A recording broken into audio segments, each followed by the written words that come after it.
Hawaii still has no cases of the coronavirus, but the number of people in voluntary isolation is rising. 56 people are in isolation, 51 on Oahu, 1 on Maui, and 4 on the Big Island, all because they recently traveled to China. No one has been tested for the virus, not even the one person in official quarantine at Pearl Harbor through Monday. Will Hawaii be able to handle it if there is a virus outbreak or more people require official quarantine? Gina Mangieri is always investigating and has some answers. Gina? Well, the state's quarantine capabilities depend largely on the numbers and how fast any infectious disease takes hold. Lawmakers want more answers about how a coronavirus response would scale up. It's been just a few weeks since federal officials surprised the state, announcing Honolulu was among a handful of airports they'd be funneling flights from China through after the coronavirus outbreak in Wuhan. After a scramble about where they'd go for quarantine, even hotels mentioned as an option, a facility at Pearl Harbor was readied the following week. Flights from China had already stopped, though, but as the disease counts spike in Japan and South Korea, Hawaii remains on edge. What will be done now, whether it's coronavirus or a future outbreak, to quarantine and house people on each and every island more promptly? So clearly, the emergency response plan that we have in place for any of these medical emergencies, every hospital in the state on all of the islands are prepared to isolate and deal with patients who need to be in quarantine. The publicly accessible portion of the state's emergency response plan, a federally required document, does not show how many would go where.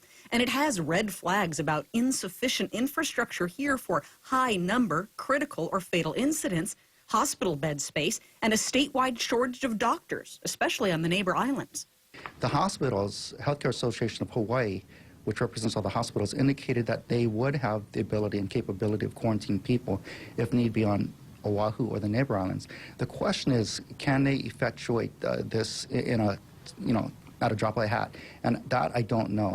Representative John Mizuno is calling for a second legislative briefing on the coronavirus next week to get answers about that and to ask about getting testing ramped up in the state. The governor says emergency expansion of quarantine and care could take place quickly. So if we needed 100 people in isolation, that it was more than any specific facility would be able to handle, we can stand up an instant hospital. We do have all the equipment and all the procedures in place today. They are on island that would allow us to do that. We really ought to see their game plan on black and white, on paper, to see how, and then the next question would be the hard question, how are you going to execute, how many people can you accommodate, and how fast can you do this?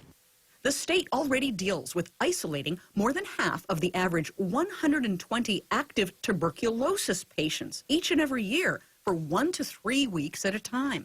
Our local hospitals taking care of acutely ill people are able to very effectively control, infection spreading to other patients or employees.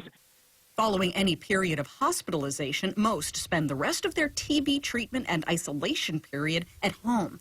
But whether due to being homeless, a visitor, or who have vulnerable people at home like children, the state has to help find and sometimes pay for wherever they'll wait out their isolation. A recent procurement request seeks more than $14,000, all of it federally reimbursable, for rent for a TB patient whose treatment is taking unusually long. Most people are very cooperative. They understand the seriousness of their illness and the risk they expose others to.